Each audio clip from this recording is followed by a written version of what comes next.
Total probability and Bayes theorem पे already मैं 2 videos बना चुका हूँ, आप मेरे प्रीवियस वीडियो चेक कर सकते हैं। बहुत अच्छे से मैंने आपको क्लियर किया है टोटल प्रोबेबिलिटी क्या है, बेस थ्योरम क्या है, इनका क्या यूज है एंड सो ऑन।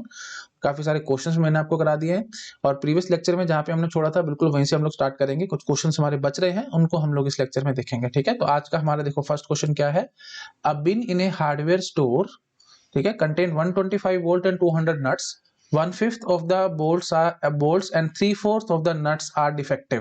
देखो यहीं से समझ आया करो भाई, है ना, नट्स है, बोल्ट्स है, कुछ कुछ है, तो आपको वहीं से ट्री बनाना शुरू कर दो, क्योंकि बहुत सारी अलग अलग प्रोबेबिलिटीज मिल रही हैं आपको, देखते आपको समझ में आने लग रहा होगा, है ना। अब तक मैंने बहुत सारे क्वेश्चन करा दिए, तो मैं आपको इससे इतनी इंटेलिजेंसी तो एक्सपेक्ट कर रहा हूँ, ठीक है जी। तो क्या क्या चीजें हैं भाई, probability that it is a nut, हाँ जी, तो ये क्या है भाई, 125 वोल्ट है, 200 नट है, तो 200 बटा 325 हो गया ना, टोटल 325 हो गया ना, 200 बटा 325।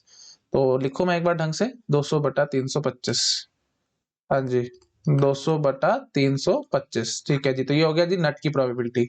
अच्छा, बोल्ट की प्रोबेबिलिटी क्या है जी, बोल्ट कितने 125 है, तो 125 बटा 325, ठीक है। मेरे ख्याल से इसमें तो किसी को कोई डाउट नहीं होगा, बहुत सिंपल बात है।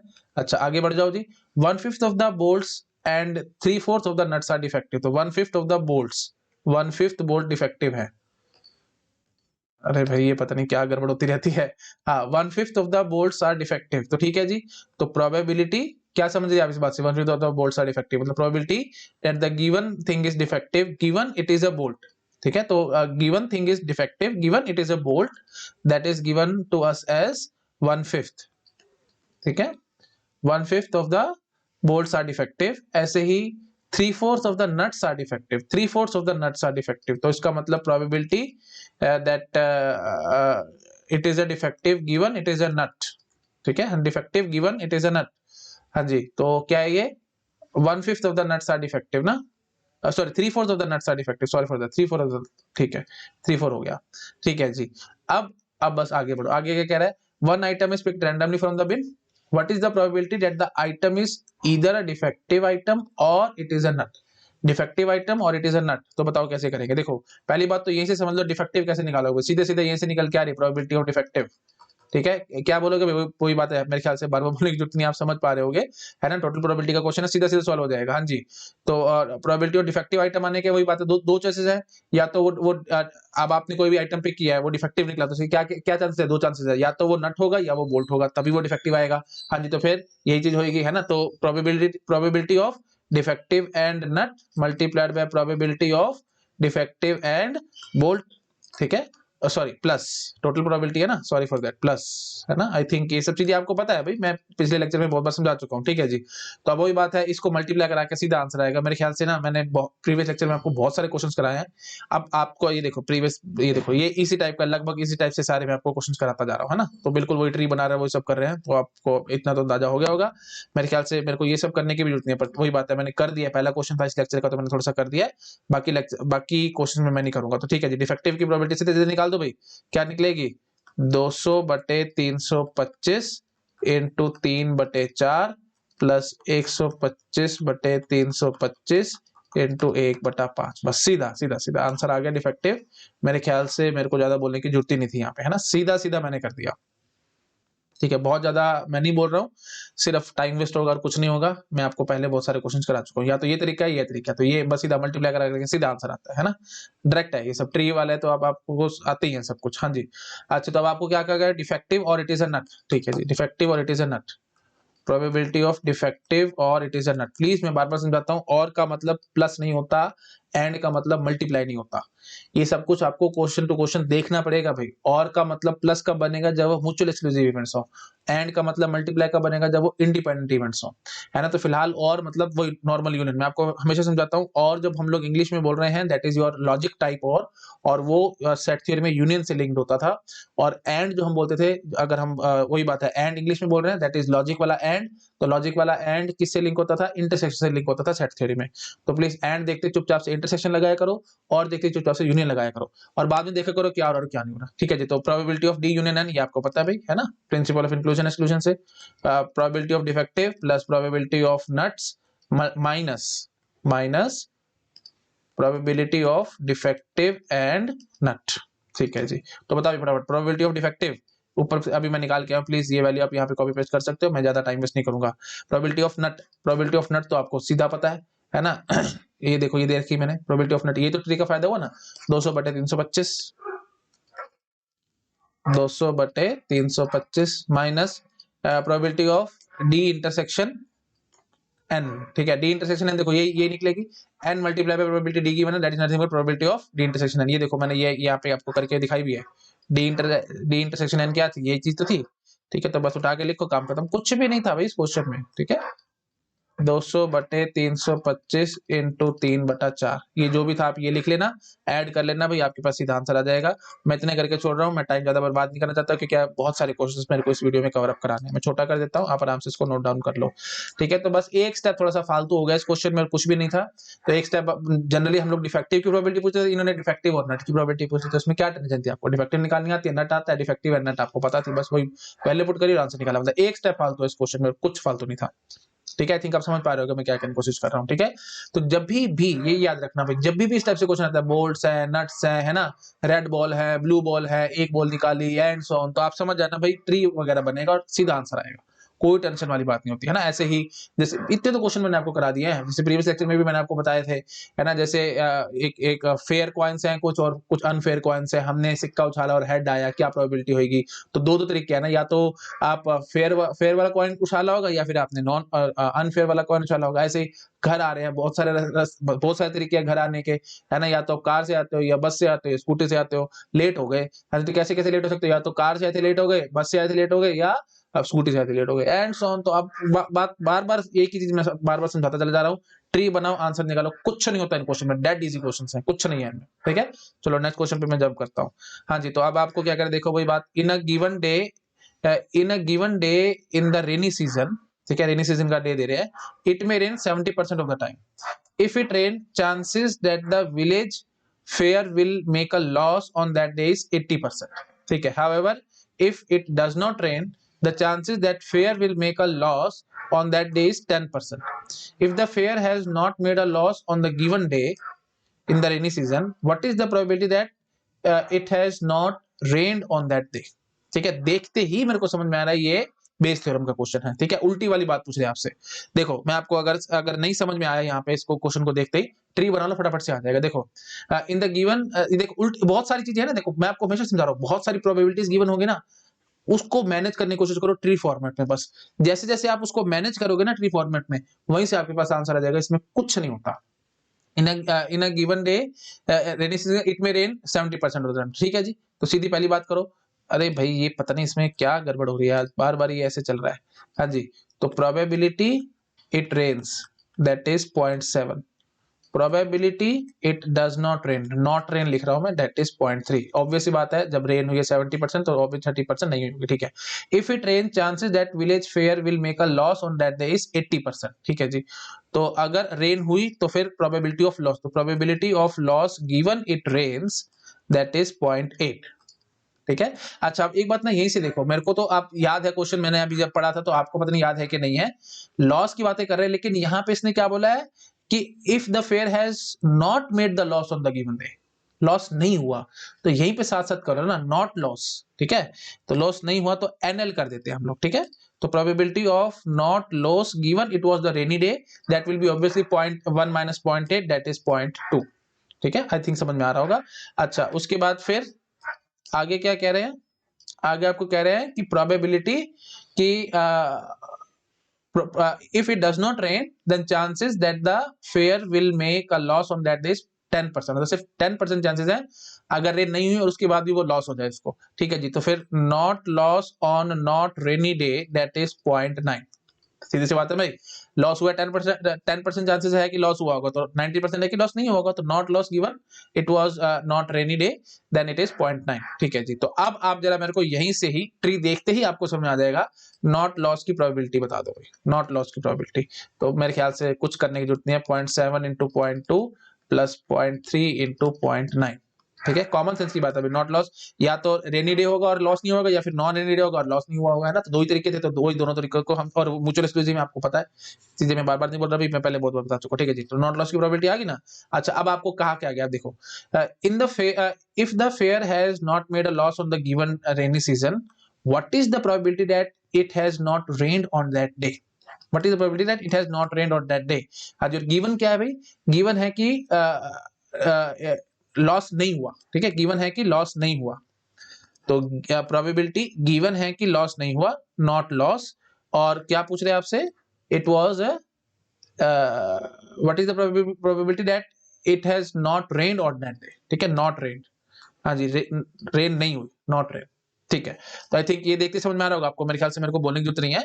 क्या बोला एक बार फटाफट से भी बोल देते, देखो इसने क्या पूछा था, if the fair has not made a loss on the given day, तो गिवन है आपको कि उसने लॉस नहीं हुआ, तो ठीक है जी, गिवन है तो फिर स्लैश के इधर लिख दूंगा मैं गिवन।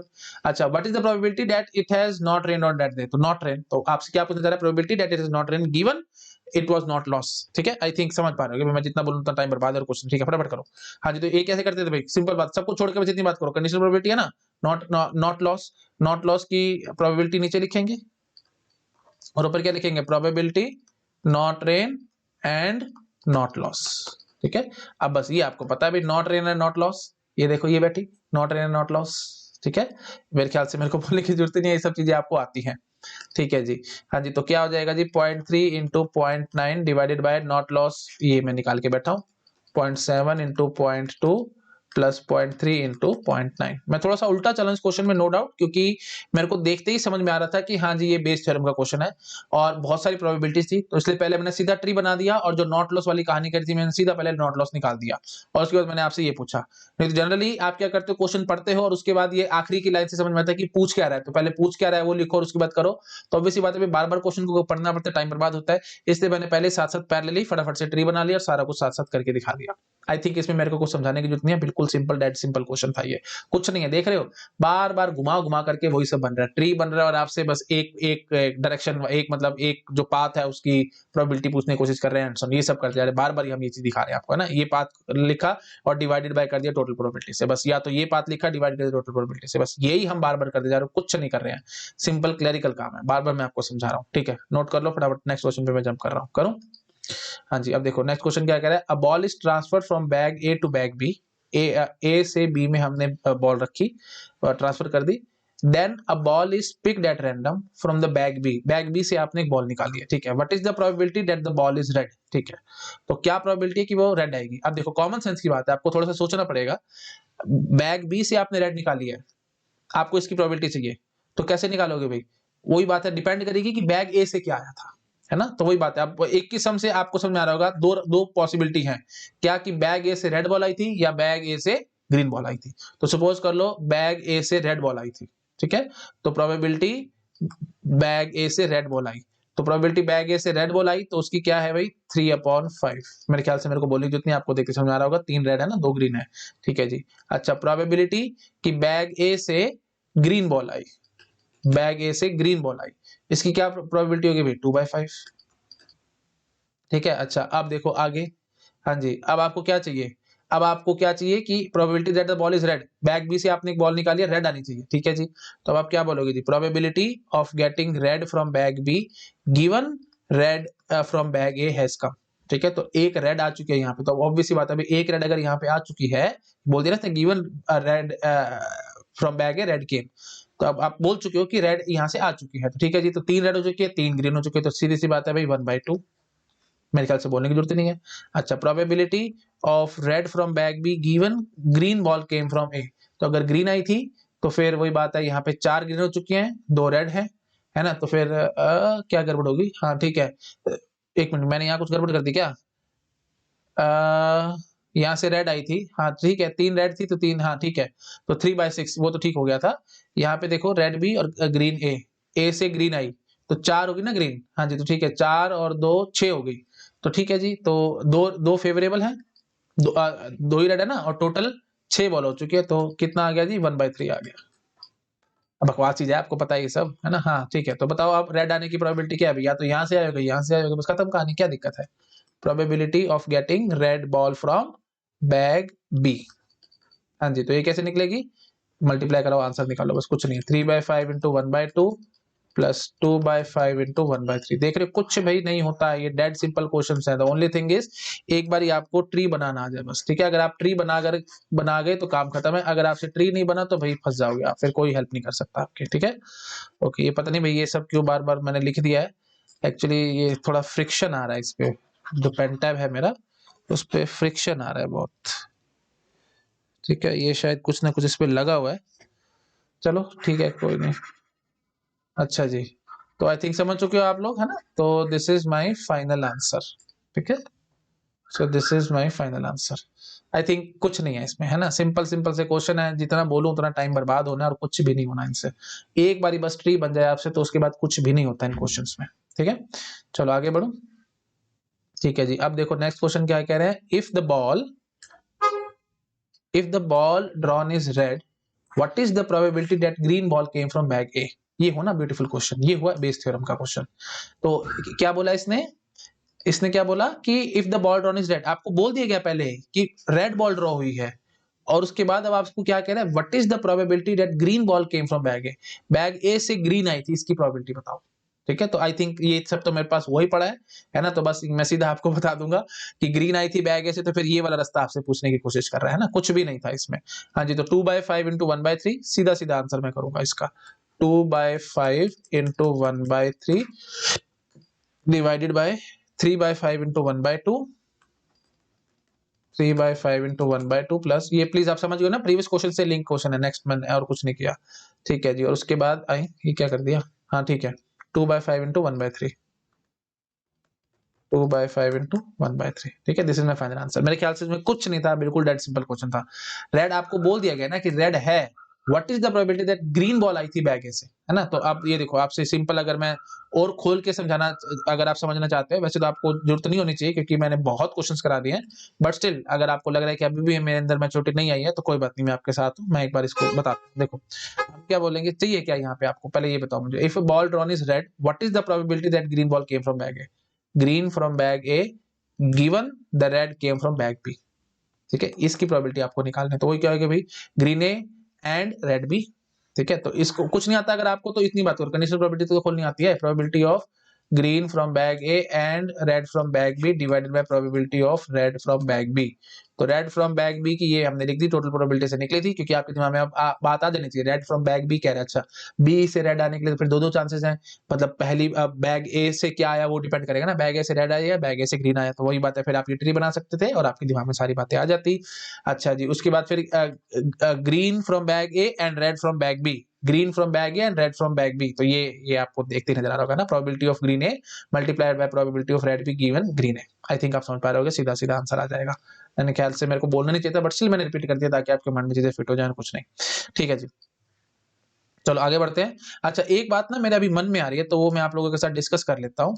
ये देखो, जैसे मैं आपको यही समझाता हूँ, ठीक है। जैसे अब सपोज करो हमारे पास ये दो बैग्स हैं, बैग ए और बैग बी, ठीक है। एक नोट करके लिख लेना, ठीक है। एक बड़ा ब्यूटीफुल बात मेरे मन में आ रही है, तो वो मैं आप लोगों के साथ डिस्कस कर रहा हूँ, ठीक है। तो ये मैं लाइन खींच देता हूँ, यहाँ पे आपको नोट करके समझाता हूँ, ठीक है। ओके, तो पहला पॉइंट, अगर मैं आपको बोलूं probability of finding red a ball is picked at random, what is the probability that it is red given bag A is chosen, ठीक है। probability of red ball, short में मैं लिख रहा हूं, ठीक है, probability of red ball,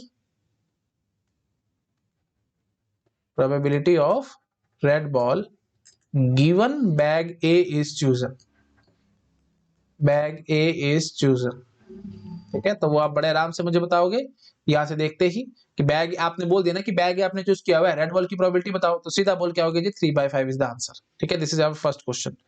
क्यों करा रहा हूं अभी 2 मिनट में समझ में आ जाएगा, मैं सिर्फ डिफरेंस क्लियर करना चाह रहा हूं क्वेश्चंस में और कुछ नहीं, ठीक है जी। अच्छा सेकंड क्वेश्चन मैं आपको देता हूं, probability of red ball, probability of, short में लिख रहा हूं मैं, ठीक है, red ball from bag A, from bag A, probability of red ball from bag A, तो इसका मतलब क्या होगा, बैग ए एंड रेड, ऐसे मैं कहना चाह रहा हूं।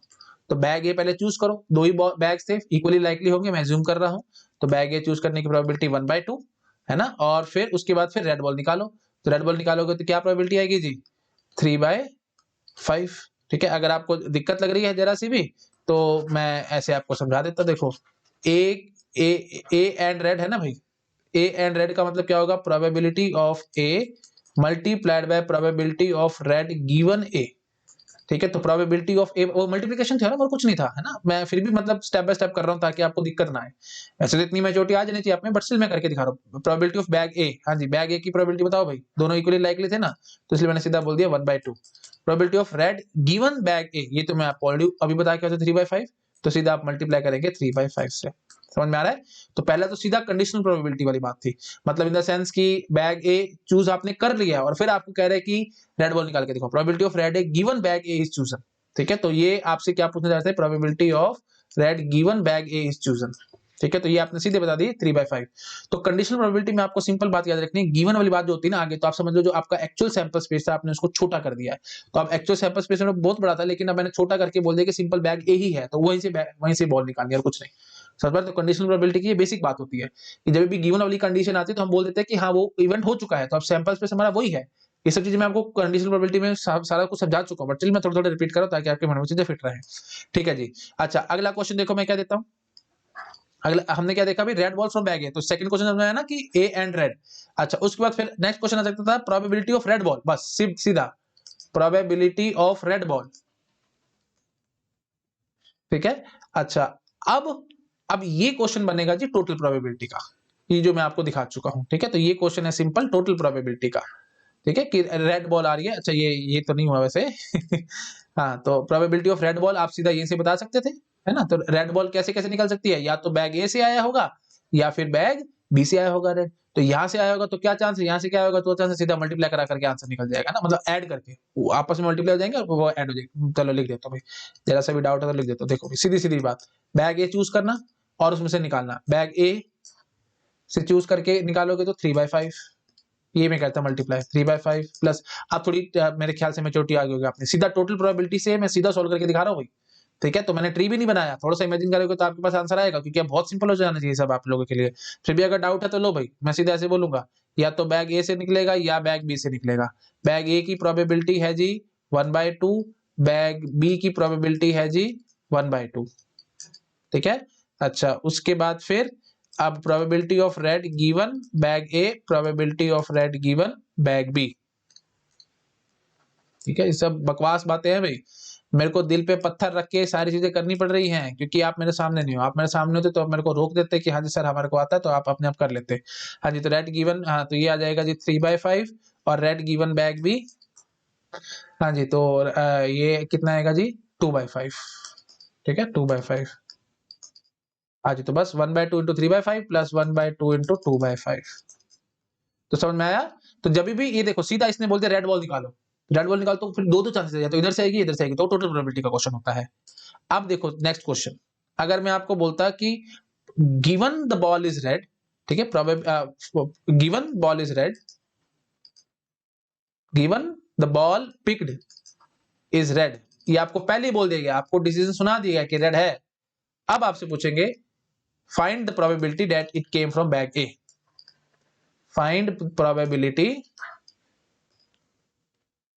find probability that it came from bag A। हाँ जी, ये क्वेश्चन बना बेस थ्योरम का उल्टा। उल्टा क्यों है ये, क्योंकि आपको पहले ही बोल दिया गया कि बैग में से जो मैंने बॉल निकाली है वो रेड निकली है। ठीक है, मतलब वही बात है, दो बैग थे ना, तो जो भी हमने बॉल निकाली है वो रेड निकली है। अब आपको बताना है कि वो बैग ए से आई थी, तो ये है जी बेस थ्योरम का क्वेश्चन। ठीक है, तो वही बात है, अब टोटल प्रोबेबिलिटी निकली पड़ी है, बैग ए वाली कहानी देखो ये थी 1/2 इंटू 3/5, तो कुछ भी नहीं करना है इसमें, सीधा सीधा डायरेक्ट आंसर में बोल के आऊंगा, सीधा ऐसे बोलूंगा, देखो 1/2 इंटू 3/5 डिवाइडेड बाय ये जो टोटल प्रोबेबिलिटी आप निकाल रखी थी, प्रोबेबिलिटी ऑफ रेड, सीधा आंसर निकल आएगा। और अगर जरा सा भी दिक्कत है तो given ball picked is red, find the probability that came from bag A, तो probability of A given red ये निकालना मैं चाह रहा हूँ। ठीक है, probability of A given red में निकालना चाह रहा हूँ, तो वो क्या निकलेगी जी, probability of A and red divided by probability of red. A and red ये हमारी निकली पड़ी है, रेड की प्रोबेबिलिटी हमारे पास थी, तो वो निकाल करके आंसर कर सकते हैं। आई थिंक मैंने काफी बार रिपीट करा है ना, नाना करते करते चीजें मैंने आपको समझाई हैं, लेकिन ये नोट बड़ा इंपॉर्टेंट है। ठीक है, इस पे तारे मैं बना देता हूं ताकि आप इसको अच्छे से नोट कर सको, this is very very important points. ठीक है, ये अच्छे से माइंड में फिट कर लो। इन चारों क्वेश्चन से आपको अब समझ में आ गया कि कौन सा कब क्वेश्चन कैसे सॉल्व करना है। ठीक है, थिंक आपको समझ में आ गया होगा। लो भाई इसको फटाफट नोट डाउन कर लो भाई, ठीक है, पहले इतना कर लो फिर मैं चौथा भी दिखा रहा हूँ आपको। लो जी ये फोर्थ है, ठीक है, इसको भी नोट डाउन कर लो, ठीक है। चलो भाई मैं आगे बढ़ रहा हूँ अब। हाँ जी, तो ये सब हो चुका है। अगला क्वेश्चन देखो भाई, a ball is transferred from bag A to bag B, then a ball is transferred from bag B to bag A. ठीक है, 2 बार हो गया अभी तक। तो मैं क्या देखो, पिछले क्वेश्चन में हमने क्या किया था, बस एक ही बॉल ट्रांसफर करी थी मैंने, कुछ नहीं किया था। ठीक है, ए से बी में डाली थी और फिर उसके बाद निकाल ली थी बॉल। लेकिन अब इसने 2 बार काम करना, तो कोई बात नहीं, करने दो, जितनी बार कहेगा उतनी बार कर देंगे। लेकिन वही बात है, क्वेश्चन थोड़ा सा बड़ा हो जाएगा भाई, ऐसे नहीं कि 10-10 बार ट्रांसफर करवाएगा, ऐसे नहीं करेगा। ठीक है, मैक्सिमम 2 बार करा सकता है, वही मैं आपको क्वेश्चन दिखा रहा हूँ। तो ऐसे अब देखो, बैग ए से बैग बी, फिर बैग बी टू बैग ए मैंने कर गया। तो अब इसमें 4 केसेस बनेंगे, 2 बॉल्स आपने बैग ए से डाल दी, है ना, या फिर 2 बॉल्स आपने बैग बी से डाल दी इधर, या फिर A to B to A, या फिर B to A to B. समझ पा रहे हो, 4 ऑप्शन हैं। ठीक है, तो आई थिंक समझ में आ रहा होगा आपको। अदर और भी बहुत सारे बना सकते हैं, जैसे आपका मन करे।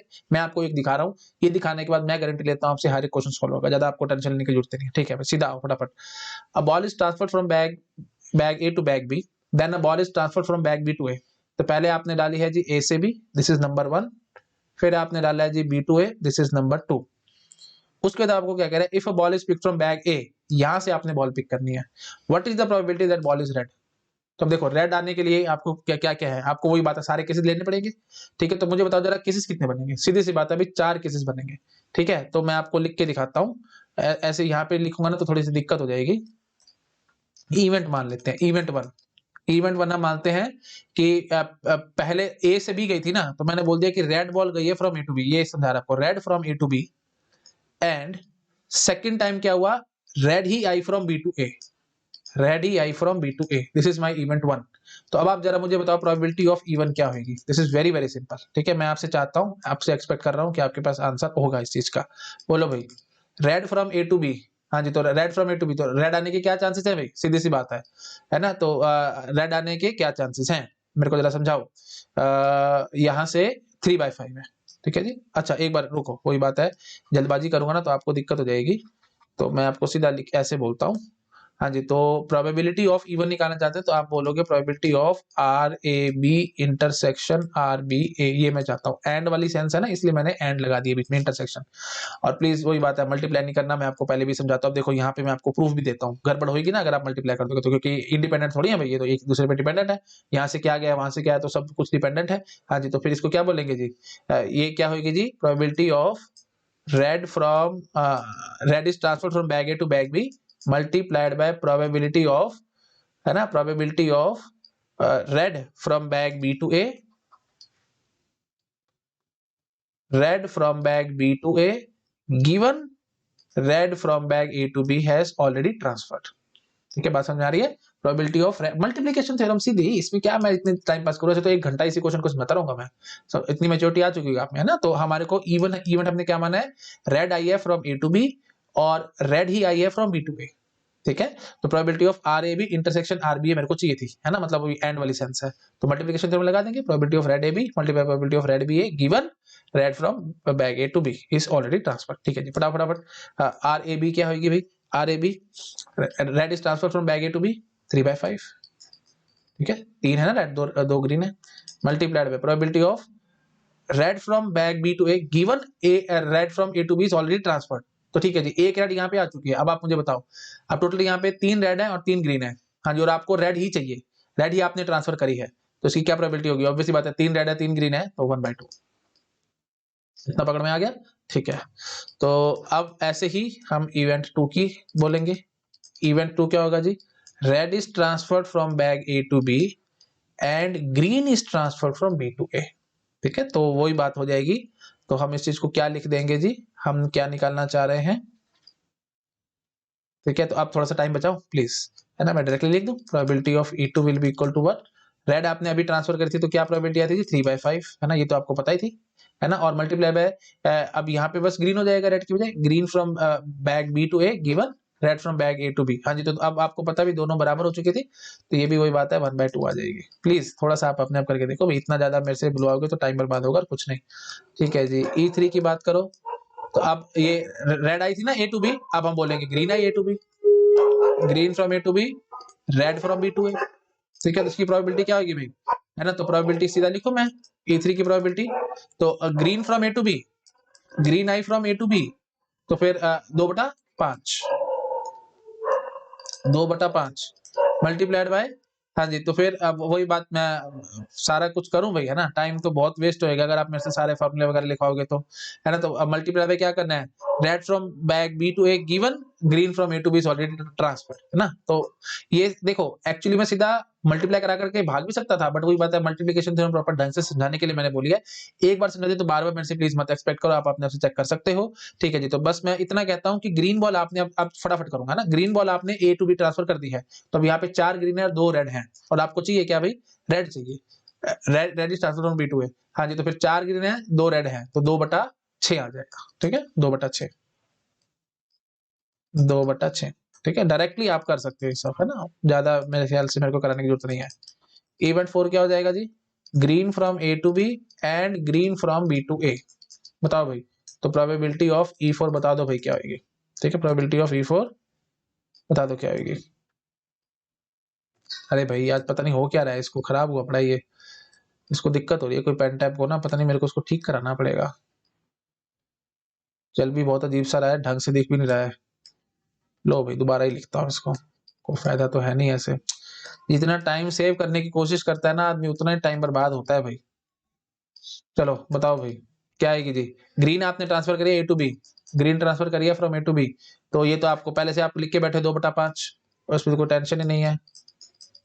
अच्छा फिर इधर से भी ग्रीन आई है, तो फिर वही बात आएगी जी 4/6, है ना, ये 2/6 थी, तो फिर यहाँ पे 4/6 आएगी। ठीक है जी, तो अब ये 4 पॉसिबिलिटी होगी ना, बस अब आप क्या बोलोगे, वही बात है, ट्री वाली बात करोगे, या तो E1 हुआ होगा, या E2 या E3 या E4, और उसके बाद अब आपको क्या चाहिए था, ए से रेड बॉल चाहिए थी, तो ठीक है जी, बताओ फटाफट, इसमें क्या टेंशन है आपको। देखो भाई, तो मैं आपको ट्री बना करके दिखाता हूं, probability of E1, probability of E2, probability of E3, probability of E4, ये ट्री मैं बना रहा हूं, ठीक है, हाँ जी। तो यहां से हम नीचे नीचे चलाते जाएंगे। E1 की प्रोबेबिलिटी, प्लीज ये आप अपने आप लिख लोगे भाई, है ना, थोड़ा सा मेरा साथ दो, 3/10, चलो आ रही है तो अब मैं लिख देता हूँ, आसान आसान है वैसे तो, 3/10, प्रोबेबिलिटी ऑफ E2 बताओ,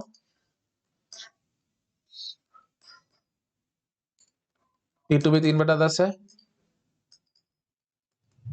E3 4/20 है, तो 2 ये इसको मैं काट दूं, 2/15, और ये भी, और ये कितना हो जाएगा, 2 to the 4, 4/15, ठीक है जी। अब थोड़ा सा, अब आपको आई थिंक क्रिस्टल क्लियर हो रहा होगा हम कर क्या रहे हैं, है ना, क्योंकि 4 ही पॉसिबिलिटी थी ना भाई, यहाँ से रेड है, यहाँ से भी रेड है, फिर आपने क्या करा, फिर यहाँ से रेड है, यहाँ से ग्रीन आई, है ना, अगला क्या हुआ, यहाँ से ग्रीन है, यहाँ से रेड आई, फिर यहाँ से ग्रीन है, यहाँ से ग्रीन आई, है ना, तो ऑब्वियसली बात है 4 पॉसिबिलिटी थी, हमने चारों लिख ली है। हाँ जी, तो अब आप जरा मुझे बता दो कि प्रोबेबिलिटी आप बैग किससे निकाल रहे हो भाई, ए से निकाल रहे हो, है ना। हाँ जी, तो if the ball is picked from bag A it is red, ये प्रोबेबिलिटी बतानी। हाँ जी, तो रेड फ्रॉम बैग ए, तो हम सिंपली क्या बोलेंगे जी, red from bag A given E1 has already happened, ठीक है, फिर probability of red from bag A given E2 has already happened, probability of red A given E3 has already happened, probability of red A given E4 has already happened. फटाफट से मेरे को जरा समझा दो क्या होगी। देखो भाई सीधी सी बात है, यहाँ रेड रेड है ना, यहाँ से एक रेड गई, यहाँ पे एक रेड वापस आई, तो क्या फर्क आया, कोई फर्क ही नहीं आया, तो ये बताएगा जी प्रोबेबिलिटी क्या आएगी जी, 2/5, सॉरी 3 रेड है 2 ग्रीन है, तो 3/5, ठीक है, आई थिंक समझ में आ रहा होगा सबको, इसमें कोई टेक्निकलिटी नहीं है, 3/5। ये बताओ भाई, E2 क्या क्या मतलब था भाई, यहाँ से तो एक रेड गई है और वहां से ग्रीन आई है, तो एक रेड कम हो चुकी है, एक ग्रीन फालतू आ चुकी है, तो फिर ग्रीन हो चुकी होंगी 3 और रेड हो चुकी होंगी 2, तो ग्रीन 3 है रेड 2 है, तो 2/5, ठीक है। अच्छा E3 क्या कह रहा है भाई, सॉरी E3 क्या कह रहा है, ग्रीन और फिर रेड, इधर से इधर गई है ग्रीन और यहां से आई है रेड, हाँ जी, तो फिर ग्रीन एक कम होगी, रेड एक फालतू आ गई, तो मतलब रेड 4 हो चुकी है और ग्रीन 1 है, तो 4/5, और ये क्या हो जाएगी भाई, ग्रीन गई है और ग्रीन आई है, तो कोई फर्क ही नहीं है, ग्रीन गई ग्रीन आई, है ना, तो 3/5, ठीक है, 3/5। अब आप जरा मुझे समझाओ probability of red from bag A क्या होगी। ठीक है, तो बस ये इन सब का हम बस वही बात है, प्लीज ये 4 ब्रांचेस है, इनको सबको आपस में मल्टीप्लाई करा करके ऐड करके आंसर निकाल लेना। मेरे ख्याल से इतना तो आप कर ही लोगे, है ना। 1-2 लिख देता हूँ, किसी को लगे कि हाँ सर ने बिल्कुल छोड़ दिया। 3/10 इंटू 3/5 प्लस 3/10 इंटू 2/5। अब लो भी ना ना करते करते मैं लिखता ही जा रहा हूँ। 2/15 इंटू 4/5 प्लस 4/15 इंटू 3/5। आप सॉल्व तो कर लोगे भाई, इतना जुल्म मेरे ऊपर मत करो प्लीज। इसको सॉल्व करके आंसर निकाल लेना। और मैं आपको बता देता हूँ भाई, इसको छोटा कर देता हूँ, इसको नोट कर लो। And this is very very beautiful and very very important question. ठीक है, अभी तक आया नहीं है बट आ सकता है गेट एग्जाम। इतना टाइम नहीं लगेगा आपको पेपर में करने में, तो समझा रहा हूं तो टाइम लगा रहा हूं, फटाफट से करके आओगे। ठीक है, इसमें बस ये ट्रिक का आपको ध्यान रखना है, E1 E2 E3 E4 क्या है ना। 4 केसेस बनेंगे तो चारों केसेस आपको लिखने और उसके हिसाब से आपको सॉल्व करना है। ठीक है जी, तो फटाफट इसको नोट डाउन कर लो। चलो पहले इतना कर लो आप लोग। ठीक है, इतना नोट डाउन कर लो, यहाँ तक 3 तक नोट डाउन कर लो, फिर फाइनली आंसर नोट डाउन कर लेना। ठीक है, करो फटाफट कर लो। कर लिया, चलो नेक्स्ट क्वेश्चन पे जंप करते हैं। हाँ जी, तो अब 3 balls in a bag, 3 balls है बैग में, 1 is red but other 2 are unknown. एक तो रेड मुझे पता है, बाकी 2 का मुझे पता नहीं है। What is the probability that ball picked is red. This is very very beautiful question. अगर ये कर लिया तो फिर आपके कंसेप्ट काफी हद तक क्लियर है। एक तो है जी रेड बॉल, एक रेड है मुझे पता है, बाकी 2 का कलर मेरे को नहीं पता जी क्या है, तो इसलिए मैं इनको ऐसे बना देता हूँ। इनका मेरे को नहीं पता ये क्या है। अच्छा, what is the probability that ball picked is red, क्या प्रोबेबिलिटी कि वो रेड आएगी। अब वही बात आएगी, देखो केसेस कैसे बनाओगे, है ना। देखो मेरे हिसाब से तो 3 केसेस हैं जी, सीधा सीधा मैं बोलूंगा 3 केसेस हैं। कैसे कैसे केसेस हैं भाई, या तो दोनों की दोनों रेड निकल आए। ठीक है, तो पहला केस क्या होगा जी, केस नंबर 1, केस 1।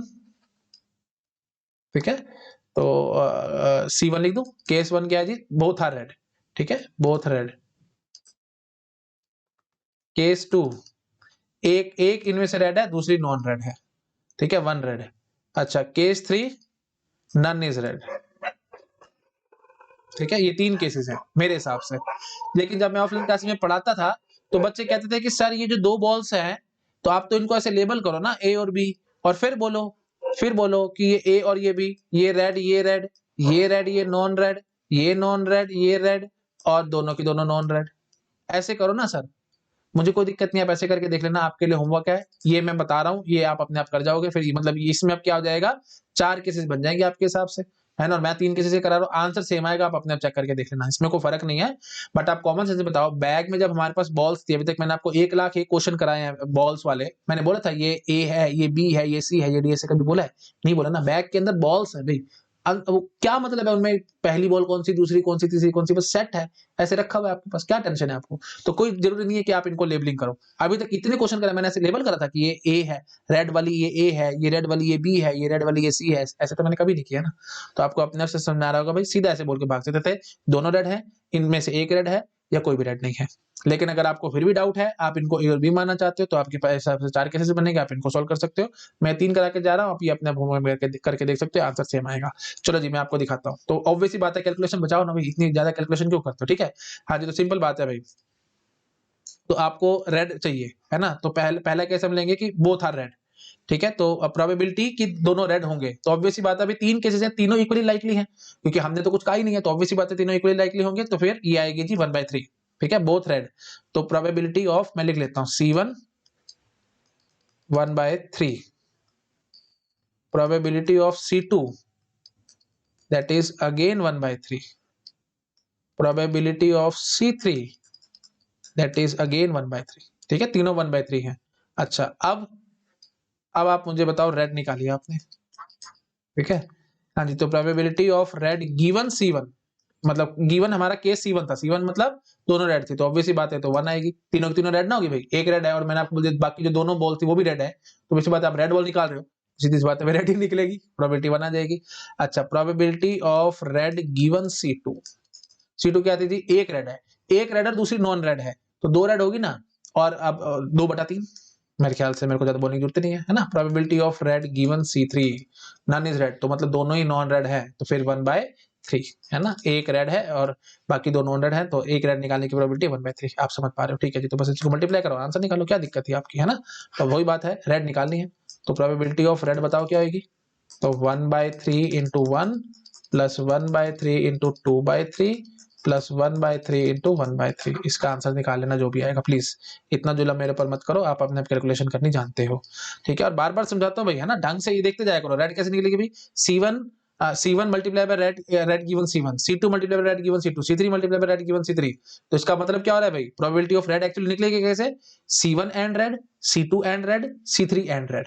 तो C1 एंड रेड ये हमारा हो रखा है, C2 एंड रेड ये हो रखा है, C3 एंड रेड ये हो रखा है, एंड सो ऑन। प्लीज पता नहीं क्यों मैं मन में आता रहता है और मैं बोलता रहता हूँ बार बार, इतना करने की जरूरत नहीं होती, आप सब जानते हैं। आप इतना तो मेच्योरिटी आपके अंदर आ चुकी है, मैं इतना एक्सपेक्ट कर रहा हूँ। और ये 4 केसेस जब आप अपने आप समझ पा रहे होगे भाई, है ना, तो ये 4 केसेस है, तो फिर आप कैसे करोगे, मैं आपको शुरुआत करा दूं।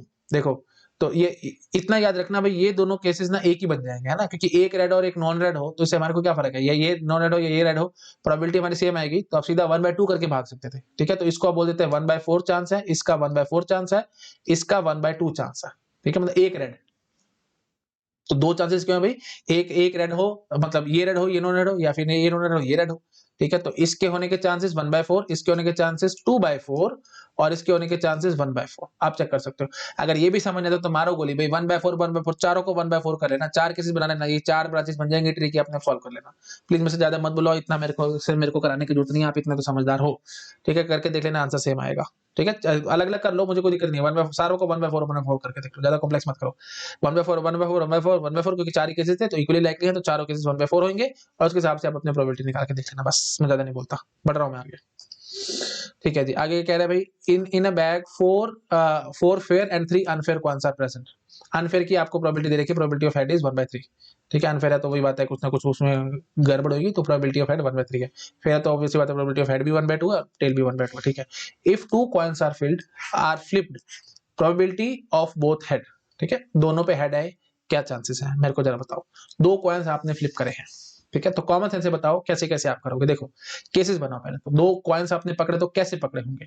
केस नंबर 1, वही बात है, हमेशा इस टाइप के क्वेश्चन में केसेस बना के काम करना भाई, ऐसे मत करना, ठीक है। तो दो दो सिक्के उछाले तो क्या क्या चांसेस है मुझे बताओ, कैसे कैसे आप उछालोगे।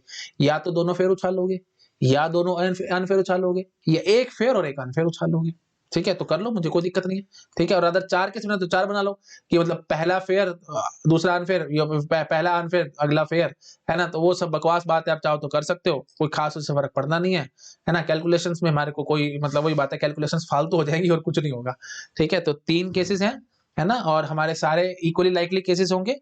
तो मैं पहले 3 केसेस दिखा देता हूँ, बाकी क्योंकि वही बात है, अगर आप चाहते हो कि 4 केसेस बने तो 4 बना लेता हूँ, ठीक है। तो वही बात है, कॉइन को आप लेबल कर लो अभी, कॉइन 1 और कॉइन 2, ठीक है, है ना। तो अब या तो पहला कॉइन जो आपने उछाला, फर्क नहीं पड़ेगा, बार बार समझा रहा हूँ, है ना, इसलिए मैं कह रहा हूँ कि एक फेयर और एक फेयर अनफेयर वाला केस कर लेना, ठीक है। तो चलो मैं एक बार दिखा देता हूँ, कोई बात नहीं। तो देखो भाई, या तो दोनों के दोनों फेयर है, या दोनों के दोनों अनफेयर है, एक फेयर एक अनफेयर, यू लिख दूं खाली, है ना, ये वाला अनफेयर, ये वाला फेयर, ये वाला अनफेयर, और फिर क्या बनेगा, ये अनफेयर और ये फेयर, ठीक है। प्लीज ये आप अपने होमवर्क में करके देखेंगे। मैं आपको सिंपल बात इतनी बता के भाग जाता हूँ, है ना, सिंपल बात मैं आपको इतनी कह देता हूँ कि हम 3 केसेस से काम कर सकते थे, है ना। 3 केसेस कैसे होते, बोथ फेयर, फिर क्या हो सकता था, बोथ अनफेयर, या फिर 1 फेयर एंड 1 अनफेयर, ठीक है। क्योंकि मेन बात ये समझो, प्रोबेबिलिटी पे कोई इफेक्ट नहीं आना ना। 2 कॉइन्स आपने फ्लिप किए, दोनों पे हेड चाहिए, है ना, तो पहला दूसरा आपने क्या लिया उससे कोई फर्क नहीं पड़ने वाला, आप कॉमन सेंस से गैस कर पा रहे होगे, करके देख लेना, आंसर इसी से भी सेम आएगा। प्लीज मैं बार बार समझा रहा हूँ, मैं ये वाला केस आपको करके दिखा रहा हूँ, ठीक है। हाँ जी, तो अब आप मुझे जरा बताओ, बोथ फेयर, तो कैसे पकड़ोगे बोथ फेयर, है ना। तो वही बात है, 2 कॉइन आपको दोनों के दोनों फेयर लेने हैं, है ना, तो कैसे लोगे आप दोनों के दोनों फेयर, फिर टोटल बैग में कितने कॉइन हो गए, 4 और 3 7, है ना। तो फिर एक तरीका तो आप ऐसे है कि 4 में से 4/7 करो, है ना, favourable choice upon total choices. अच्छा, उसके बाद फिर अभी एक फिर पकड़ा, एक और पकड़ना है ना, तो फिर अब आप क्या कह सकते थे, 3/6, ठीक है। तो ये मैंने सीधा लिख दिया है।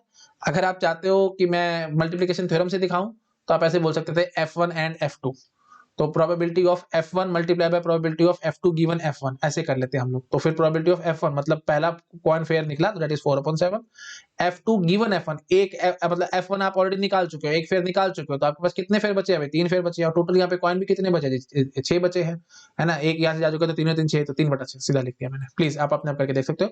बोथ अनफेयर, तो फिर आप क्या बोलोगे? पहला अनफेयर निकला तो 3/7 उसकी प्रोबेबिलिटी है, मल्टीप्लाइड बाय, है ना, तो दोनों अनफेयर हैं, तो probability of you intersection you, U1 intersection U2,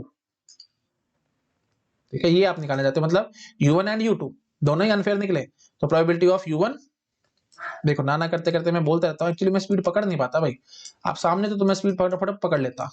U2 given U1, ठीक है, तो वही बात है, U1 की 3/7, U2 गिवन U1, मतलब एक अनफेयर निकल चुका है, तो अब आपके बच्चे कितने हैं भाई? 2 अनफेयर बचे हैं, और टोटल अब कितने, टोटल कॉइन्स कितने बचे? 6, तो 2/6, ठीक है, 2/6। अच्छा, एक फेयर और एक अनफेयर, इसकी प्रोबेबिलिटी बताओ भाई, एक फेयर और एक अनफेयर, ठीक है, एक फेयर और एक अनफेयर, इसकी प्रोबेबिलिटी बताओ भाई, ठीक है। तो हम कैसे कह सकते थे? वही बात है, आप देखो घुमा फिरा करके ये इसमें इस तरीके से हम सोच सकते थे, है ना, कि ये या ये, है ना, तो वही बात है, एक फेयर एक अनफेयर हम ऐसे बोल सकते थे कि प्रोबेबिलिटी हमारे को कैसे आएंगे एक फेयर एक अनफेयर, या तो U1 F2, ठीक है, और F1 मतलब पहला फेयर निकल आए और दूसरा अनफेयर निकल आए, ठीक है, ऐसे बोल सकते थे हम लोग। तो वही बात है, जब हम आई जब इस केस पे आएंगे ना, वन फेयर और वन अनफेयर, तो वो इसी में ही डायरेक्टली इनडायरेक्टली कन्वर्ट हो जाएगा, ठीक है। तो हम यहाँ पे सीधा बोल के भाग सकते थे, तो ये चीज क्या होगी भाई, यूनियन हम कर रहे हैं और दोनों में से देखो भी कुछ कॉमन पार्ट नहीं है, तो सीधा प्लस हो जाएगा, ठीक है, और वाली सेंस थी ना इसलिए। हाँ जी, तो हम डायरेक्टली वही बात है, इसको कैसे लिखोगे भाई, U1 एंड फेयर 2, तो पहला अनफेयर निकला, तो उसकी प्रोबेबिलिटी क्या है भाई? अनफेयर की है 3/7 multiplied by fair 2 given U1, है ना। अगला कॉइन फेयर निकला, एक अनफेयर निकल चुका है, हाँ जी, तो फिर अब यहाँ पे 4/6 आ जाएगा, 4/6 प्लस पहला कॉइन फेयर निकला that is 4/7 multiplied by U2 given F1, दूसरा अनफेयर निकला, पहला एक फेयर जा चुका है, तो 1/2, सॉरी क्या है लिखना है, मैं लिख के दिखाता हूँ, 3/6 लिखते हैं। 3/6 क्यों लिख रहा हूँ, 1/2 लिख सकता हूँ, 3/6 क्यों लिख रहा हूँ, क्योंकि मेरे को अभी एक कंसेप्ट क्लियर करना है, इसलिए मैं ऐसे लिख रहा हूँ, ठीक है। आप जरा इन दोनों को ध्यान से देखो भाई, ये एकदम सेम ही तो है ना, 7/6 यही आ रखा है, ये 3 4 4 3 ऐसे चेंज हो गया और क्या हुआ, ठीक है। तो इसलिए आप इसको डायरेक्टली 2 से मल्टीप्लाई कर सकते थे, तो वही बात है, धीरे धीरे मैं इंप्रोवाइज कर रहा हूँ चीजों को। तो वन फेयर और वन अनफेयर कहने का मतलब ये था, वन फेयर और वन अनफेयर कहने का मतलब ये था, आप एक के निकालो, उसको सीधा मल्टीप्लाई में 2 कर देना, सीधा आपके पास आंसर आ जाएगा, ठीक है। तो इसलिए आप इसको सीधा मल्टीप्लाई में 2 भी करके भाग सकते थे, ठीक है जी। एक निकालते उसको मल्टीप्लाई में 2 कर देते। मेरे ख्याल से आप इतना समझदार हो, आपको इतना तो क्लियर हो रहा होगा, अब तक मैंने इतनी प्रोबेबिलिटी आपको पढ़ा दी है, इतनी मेच्योरिटी आपके अंदर आ रही होगी कि मैं ऐसे कैसे कह पा रहा हूँ, है ना, एक फेयर और एक अनफेयर के केस में, ठीक है। और भी बड़े ब्यूटीफुल वेज है, मैं भी आपको थोड़ी देर में 2 मिनट पेशेंस रखो, मैं और ब्यूटीफुल वे भी दिखाऊंगा, ठीक है, उसमें बहुत जल्दी आंसर आएगा, ठीक है जी। ओके, तो एक चलो एक बात मेरे मन में आ रही, तो पहले वो डिस्कस कर लेता हूं। बोथ फेयर की ना एक सीधा एक तरीका ये भी था, सीधा दोनों फेयर चाहिए थे ना आपको, दोनों फेयर चाहिए थे, तो आप सीधा ऐसे नहीं कह सकते थे 4C2 डिवाइडेड बाय 7C2, कौन मना कर रहा था आपको इस बात से, है ना, क्योंकि देखो टोटल 2 कॉइन पकड़ने हैं आपको, टोटल कॉइन है 7 में से कोई 2 पकड़ लेना, और दोनों फेयर पकड़ने थे, तो फेयर कितने हैं? 4 है, तो 4C2 डिवाइडेड बाय 7C2, घुमा फिरा करके देख लेना भाई, यही बन के आएगा, प्लीज आप अपने चेक कर लेना, ठीक है। अच्छा, बोथ अनफेयर की प्रोबेबिलिटी क्या होती है? दोनों अनफेयर चाहिए भाई, है ना, तो ये 3 थे, हाँ जी, तो सीधा बोलते 3C2 डिवाइडेड बाय 7C2, ठीक है, और ये देखो ये घुमा फिरा करके ये यही चीज बन के आएगा, ठीक है। अच्छा, तो मल्टीप्लिकेशन थ्योरम और सबका चक्कर ही हट जाता, थोड़ी सी मैच्योरिटी होती अगर आप कहें, तो आप ये स्टेप भी उठा सकते थे, है ना, ये सब चीजें मैं आपको पहले करा चुका हूँ। वन फेयर और वन अनफेयर, इसमें क्या टेंशन थी आपको? 4C1 एक फेयर पकड़ना है और एक अनफेयर पकड़ना है, 3C1 डिवाइडेड बाय 7C2, ठीक है। और वही बात है, ये फेयर और ये अनफेयर था, तो हम, हाँ ठीक है बस, और हमारे को कुछ करने की जरूरत नहीं थी, सीधा यही हमारा आंसर रहता। One fair and one unfair में तो यहाँ पे वो बात नहीं होती कि आप वो देखेंगे कि मतलब अब पहला फेयर हुआ या दूसरा अनफेयर हुआ एंड सो, तो ऑब्वियस ही बात है यही एज इट इज अब चेक करें ना, यही बन जाएगा, मैं गारंटी लेता हूँ इस बात की। अगर आपको फिर भी जरा सा भी डाउट है तो प्लीज आप अपने आप चेक कर सकते, देख सकते हैं। ये देखो ये 7 बनेगा ना, 7 into 6 डिवाइडेड बाय 2 फैक्टोरियल, ये 2 पर चला जाएगा, तो 4 into 3 into 2 डिवाइडेड बाय 7, यही तो मैं यहाँ पे कह रहा था, 4 into 3 plus 4 into 3, 4 into 3 into 2 हो ही रहा था, यहाँ पे आपको नजर ही आ रहा था। ठीक है, तो 4c1 into 3c1 divided by 7 से 2, सीधा ये चीज करके भाग सकते थे आप सीधा। ठीक है, और ये सब आपको करने की जरूरत नहीं पड़ती। अगर आपको लग रहा है कि सर आप बहुत डीप में जा रहे हो, हमारे सिर के ऊपर से जा रही है बातें, तो आपके लिए ये सब बातें हैं ही नहीं। आप मारो गोली, सिंपल मेथड से कर लो। ये 4 केसेस थे, चारों केसेस अपने आप करके देख लेना, हुआ में आपका सीधा आंसर आ जाएगा। दोनों फेयर है ना, दोनों अनफेयर, तो फेयर कैसे निकालोगे? पहला फेयर निकल चुका है, फिर F2 गिवन F1 वो सब मैं आपको पहले दिखा चुका हूं, है ना। तो दोनों अनफेयर, तो U1 intersection U2, probability of U2 multiply U2 given U1, ये सब तो आपको आते ही करना, तो उसके हिसाब से आंसर निकाल लेना, क्या टेंशन थी आपको। ठीक है, तो इस हिसाब से चारों केसेस का आंसर आप निकाल सकते थे, तो घुमा फिरा करके ये बन जाएगा, आप अपने आप चेक कर सकते हैं। तो मैंने आपको समझा दिया 4/7 into 3/6 that is 4c2 7c2, 3c2 7c2 that is 3/7 into 2/6, और वन फेयर वन अनफेयर, तो 4c1 into 3c1 divided by 7c2, इसको आप ऐसे ही बोल सकते थे और ये मल्टीप्लाई हो जाते हैं। ठीक है, तो जैसे आपको करना है वैसे कर लो भाई, मैंने आपको पता नहीं इतना लंबा क्यों कर दिया मेथड, वैसे आप कॉमन सेंस से गेस कर पा रहे हो कि सीधे सीधे हमारे पास आंसर आने, इसमें कुछ भी नहीं था, बिल्कुल सिंपल क्वेश्चन था, सिर्फ समझाने के लिए मैंने इतना सब कुछ कर लिया। ठीक है जी, अच्छा उसके बाद फिर 2 को आंसर, फिर probability that both are head, हाँ जी, तो दोनों पे हेड चाहिए, तो बताओ भाई क्या आएगा। अब आपके पास दोनों फेयर आए बैठे हैं ना भाई, दोनों पे हेड चाहिए, तो क्या आएगी भाई, सीधी सी बात है, दोनों फेयर कॉइन थे, पहले पे हेड मल्टीप्लाई बाय दूसरे पे हेड, वही बात है, इंडिपेंडेंट इवेंट्स है, दो सिक्के आपने चला तो दोनों इंडिपेंडेंट होंगे, एक दूसरे पे डिपेंडेंट थोड़ी होंगे। ठीक है, 1/2 to 1/2 सीधा आंसर आएगा। ठीक है, तो मैं ये इसको पकड़ लेता हूँ। ठीक है, तो मैं सीधा आंसर लिख रहा हूँ भाई, 4c2 divided by 7c2 multiplied by 1/2 multiplied by 1/2, दोनों हेड की प्रोबेबिलिटी, बोथ आर अनफेयर, तो 3c2 डिवाइडेड बाय 7c2, और हेड आने की प्रोबेबिलिटी क्या दे रखी है भाई 1/3, तो लो भाई दोनों इंडिपेंडेंट होंगे ना, तो 1/3 इंटू 1/3, एक बार पहले पकड़ो पिक करोगे, उसके बाद ही तो उछालोगे।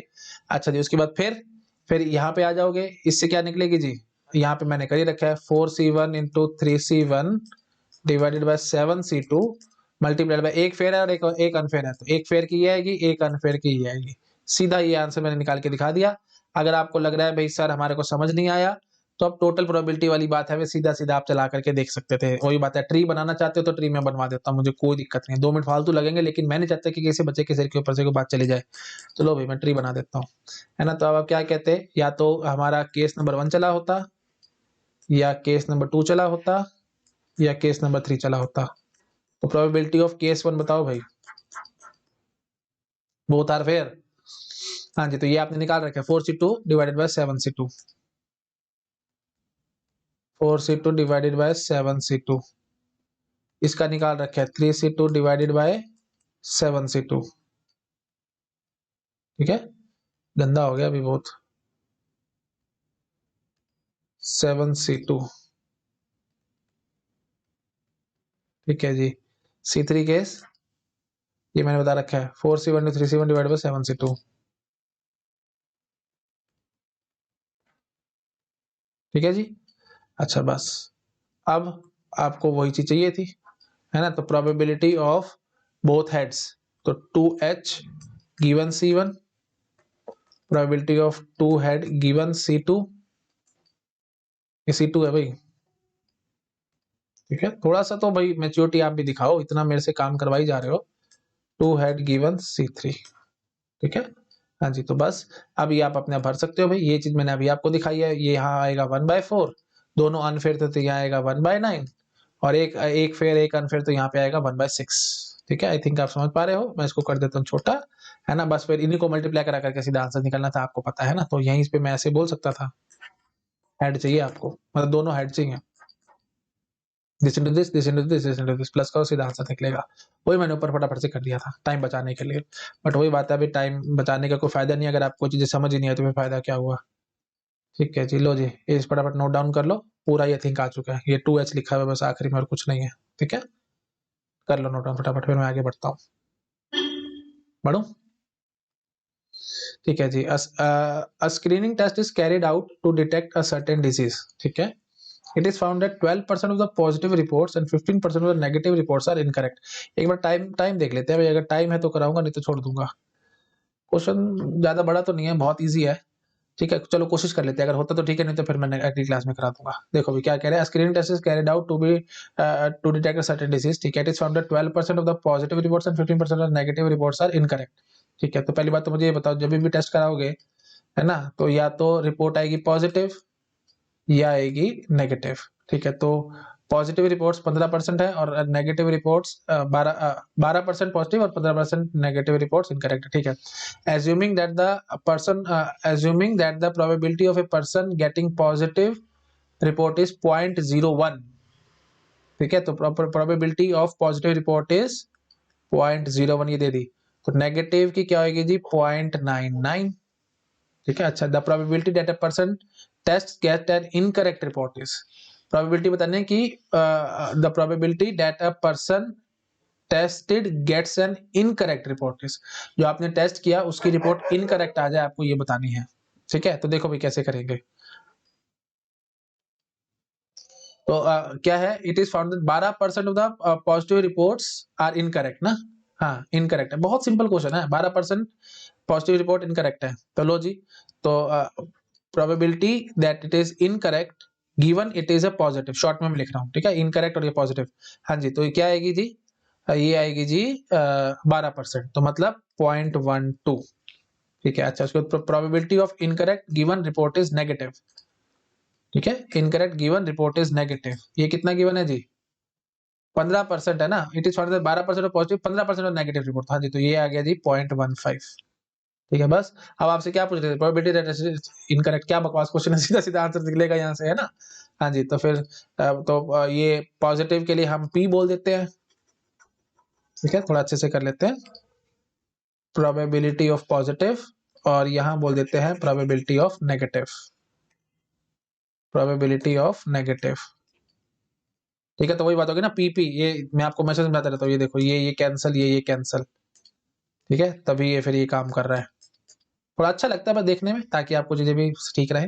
हाँ जी, तो प्रोबेबिलिटी ऑफ इनकरेक्ट रिपोर्ट। ठीक है, अरे भाई, हाँ जी, प्रोबेबिलिटी ऑफ इनकरेक्ट रिपोर्ट क्या आएगी जी, क्या क्या बोल रहे हो भैया ना, ये सब तो आप जानते हो,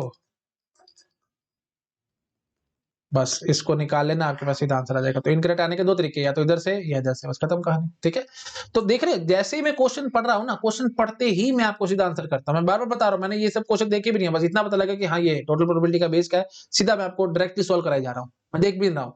तो देख रहे जैसे मैं अप्रोच कर रहा है, ऐसे आपको भी अप्रोच करनी आ जाएगी, आपकी भी इतनी स्पीड बिल्डअप हो जाएगी। तो कुछ भी नहीं होता इन क्वेश्चन में, डेड इजी क्वेश्चन है सारे के सारे। ठीक है, बस ये देख लो भाई, पॉजिटिव नेगेटिव इतनी सारी प्रोबेबिलिटीज बीच में घुसी हुई है ना, तो पक्की बात है भाई, या तो बेस थ्योरम वाला निकलेगा या फिर टोटल प्रोबेबिलिटी वाला निकलेगा। तो ट्री बनाया करो, उसके बाद सीधा आंसर आ जाएगा, कुछ नहीं होता इन क्वेश्चन। ठीक है, चलो मेरे ख्याल से टाइम बहुत ज्यादा हो गया, तो अगला क्वेश्चन हम लोग नेक्स्ट क्लास में देखेंगे। ठीक है, बस एक वीडियो और बनेगा, उसके बाद हमारा ये जो बेस थ्योरम और टोटल प्रोबेबिलिटी है वो कंप्लीट हो जाएगी। ठीक है, चलो ओके, ठीक है, thank you so much, bye bye.